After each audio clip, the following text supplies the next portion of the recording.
Respected YouTube viewers, आज हमारे साथ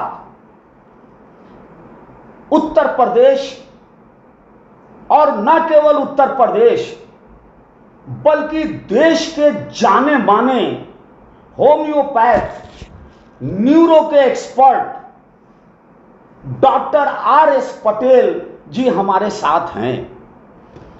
डॉक्टर आर.एस. पटेल साहब, आपका इस YouTube चैनल में बहुत ही स्वागत है। धन्यवाद सर। और आपने अपना इतना कीमती समय हमारे व्यूअर्स को, हमारे चैनल को दिया, इसके लिए भी हम आपको धन्यवाद देते हैं। Doctor R S. पटेल ने BHMS doctor Bhimrao Ambedkar university से आपने डिग्री लिया है और सबसे बड़ी बात यह है कि आपने LLB भी किया है। और एक अधिवक्ता होने के नाते मुझे इस बात की खुशी भी है कि हम एक डिग्री धारक LLB डॉक्टर भी हैं, मगर उनसे इंटरव्यू ले रहे हैं, जो एक तरह से हमारे अधिवक्ता भाई भी हैं। Doctor R S. पटेल एक ऐसा नाम है जो सिर्फ डॉक्टर ही नहीं है, बल्कि इनके भीतर समाज के लिए, सोसाइटी के लिए, जो वंचित क्लास हैं, जो ऑप्रेस्ड क्लास हैं, उनके लिए इनके दिल में जो दर्द है और उनके लिए ये जो लगातार कार्य करते हैं ग्रास रूट लेवल पे, उनकी गरिमा के लिए, उनके सम्मान के लिए आप जो संघर्ष करते हैं, उसके भी प्रतीक हैं डॉक्टर आर.एस. पटेल। यह बहुत बड़ी बात है कि इस पेशे में होम्योपैथ के यह नाम देश और विदेश में जाना जाता है। एक ऐसी शख्सियत जिसके पास समय की कमी हो, मगर फिर भी एक ऐसी शख्सियत जो अपना कीमती समय समाज के लिए, वंचित क्लास के लिए दे रहा है, ये अपने आप में ये दर्शाता है कि इनके भीतर कितनी आग है और विचारों की कितनी आग है, कितनी क्रांति है। Doctor R S. पटेल, आप ये जो प्रोफेशनल एक्सपीरियंस है, इस फील्ड के अलावा भी आप एडिटर इन चीफ खबर vision, national daily Hindi news paper, Purvanchal संघर्ष मंथली मैगजीन, ये भी साथ साथ आपकी पब्लिश होती रहती है। इससे पता चलता है कि आपके अंदर कितनी विचारों की अग्नि और विचारों का ज्वालामुखी विस्फोटित हो रहा है। Doctor R S. पटेल जी, आप इसके साथ साथ सरदार सेना के नेशनल प्रेसिडेंट भी हैं। यस। सरदार सेना का अपना विचार है और अपनी विचारधारा है, जो ऑप्रेस्ड के लिए, वंचित के लिए, शोषित के लिए कार्य करती है, वॉइस ऑफ द वॉइसलेस के लिए काम करती है, उनकी आवाज को उठाती है और सोशल जस्टिस के लिए काम करती है। Doctor R S. पटेल जी, आपका बहुत बहुत स्वागत है। एक बार पुनः हमारे व्यूअर्स ये जानना चाहते हैं कि आज के हमारे इस मॉडर्न सोसाइटी में, साइंस टेक्नोलॉजी में, जहां एक तरफ एलोपैथ है, दूसरी तरफ आयुर्वेद है और तीसरी तरफ होम्योपैथ है, तो होम्योपैथ को आज इस मार्केट की ब्रांडिंग में आप कहां पाते हैं, कैसे दिखते हैं? सबसे पहले तो आपके चैनल के व्यूअर्स और सभी विजिटर्स तथा आपको बहुत बहुत धन्यवाद। आज सुखद अवसर हम सबकी वार्ता का है, तो 2-3 सवाल आपके हैं, उस पर बहुत गंभीरतापूर्वक हम अपनी विचार रखना चाहेंगे। सबसे पहला कि धन्यवाद देशवासियों, वर्तमान परिवेश में आप वकालत के साथ वैचारिक क्रांति की धरोहर स्थापित करने की आपकी जो कोशिश है, उसके लिए मैं बहुत बहुत साधुवाद व्यक्त करता हूं। धन्यवाद, अच्छी बात डॉक्टर साहब। अब इसके साथ ही साथ एक और व्यक्तित्व आपका है, और वो अपने आप में एक चमकदार व्यक्तित्व है, और लोग आपकी तरफ बड़ी आशा की निगाह से देखते हैं। तो जो समाज के वंचित ऑप्रेस्ड क्लास के लोग हैं, जो शोषित वर्ग के लोग हैं, जो इस समाज के श्रमण संस्कृति और जो लोग हैं जो मेहनतकश हैं, उनके प्रति, उनकी सामाजिक स्थिति के प्रति, उनकी गरिमा के प्रति, उनके हक व अधिकार के प्रति आपका एक संघर्षों का इतिहास रहा है। और सरदार सेना जिसके आप नेशनल प्रेसिडेंट हैं, और उसमें भी यह सोच फोकस होती है, फ्लैश करती है। तो एक तरफ आप होम्योपैथ के शीर्ष पर हैं, और दूसरी तरफ आपके हृदय में गरीबों के लिए, शोषितों के लिए, वंचितों के लिए ये विचार है, उनके लिए आपके पास आप समय देते हैं। ये कहाँ से आपके हृदय में ये विस्फोटित हुआ?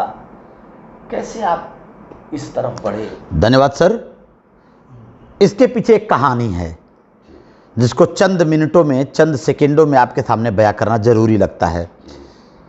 जिस तरीके से होम्योपैथी बिना शरीर को कष्ट दिए बीमारियों का निवारण करने की ताकत रखती है, उसी तरह सरदार सेना नामक संगठन इस वंचित समुदाय के 90% आबादी, एससी, एसटी, ओबीसी और माइनॉरिटी, जो इस देश का वंचित तबका है, उनको बिना दर्द दिए उनको इस देश की असल आज़ादी देना चाहती है।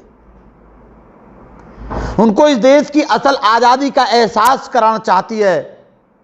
इसके पीछे एक कहानी है। वो दौर है जब मैं हाई स्कूल पास कर इंटरमीडिएट में गया था, और बड़ा गांव में हमने एडमिशन लिया था।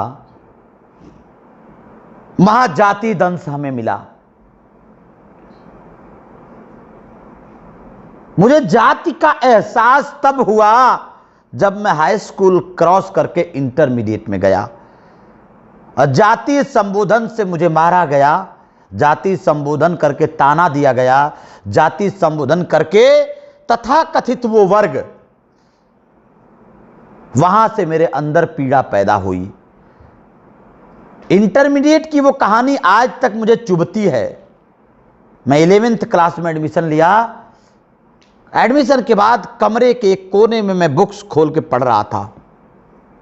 कुछ लोग आते हैं और मेरा बुक्स फाड़ कर मुझे गाली देते, मारते, और बस उनका शब्द था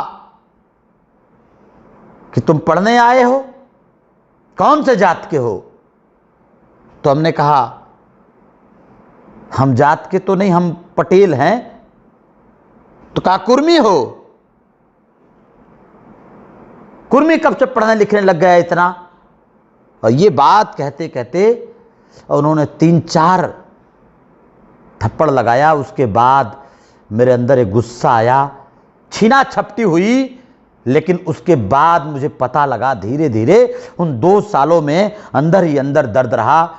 हालांकि हमने उनका मुकाबला तो किया, छोड़ा नहीं, लेकिन मुकाबले के दौरान मुझे दर्द पता लगा कि हम किस समाज से आए हैं। तब मैंने सरदार पटेल, डॉक्टर अंबेडकर, साहू जी, शिवाजी, और उसी दौरान हमने सावित्रीबाई फूले, ज्योतिबा फूले और वीर अब्दुल हमीद, इन महापुरुषों को पढ़ना शुरू किया। मौलाना अबुल कलाम साहब को पढ़ना शुरू किया, आज़ाद साहब को पढ़ना शुरू किया। उसके बाद फिर ये कहानी और घटना होती है जब मैं मेडिकल कॉलेज में एडमिशन लिया, वहां भी यही रिपीट हुआ।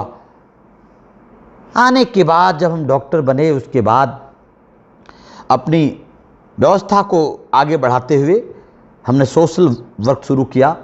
मन में आया कि हम अपने समाज को, जो पिछड़ा समाज मेरा है, वंचित समाज है, इसको कैसे आगे करें। वो दौर था जिस समय किसी तरह निकल करके हम आगे आए। फिर हम लोगों ने एक ऑर्गेनाइजेशन बनाया, समाज परिवर्तन सेवा समिति। उसके माध्यम से छोटे छोटे बच्चों को गांव-गांव हम लोग स्पॉन्सर करते थे और उनकी फीस वहन करते थे। कुछ डॉक्टरों की यूनिट हमने तैयार किया था 2012 के समय में।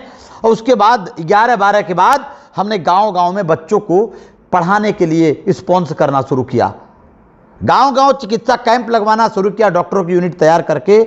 उस दौरान भी मुझे दंश का पता चला कि गांव में हमारे लोग पीटे जा रहे हैं। और आगे बढ़ा तो पता चला कि हमें आगे बढ़ना पड़ेगा। पाटीदार अनामत आंदोलन गुजरात में चल रहा था, उस आंदोलन का हिस्सा बना। मराठा आंदोलन चल रहा था, उस आंदोलन का हिस्सा बना। उसके बाद मुझे पता चला कि हमारे वंचित समुदाय के लोगों को जो संविधान अधिकृत अधिकार है वो नहीं मिल पाया आज तक। जो संविधान अधिकृत अधिकार है, जो संविधान हमें देती है, वो नहीं मिल पाया। फिर मैं आगे बढ़ा तो नीतीश कुमार जी को फॉलो किया, फिर उसके बाद आगे बढ़ा तो लालू जी को फॉलो किया, और आज 2017-18 के दौर में सरदार सेना बना। तब से दर्जनों जनपदों में केसेज हुए, अपने लोगों के अधिकारों को लेकर आंदोलन किया, और तमाम आंदोलनों में कई बार जेल गया, फिर मुड़ के पीछे नहीं देखा। और आज भी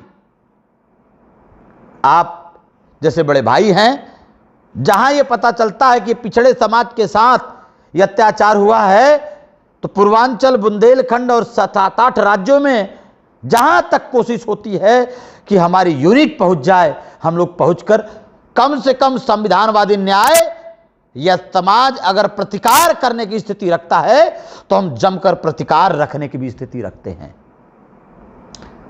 साहब, कौन आया है जीने, मरना एक दिन सबको है, और खाक ए मिट्टी सुपुर्द होना सबको है।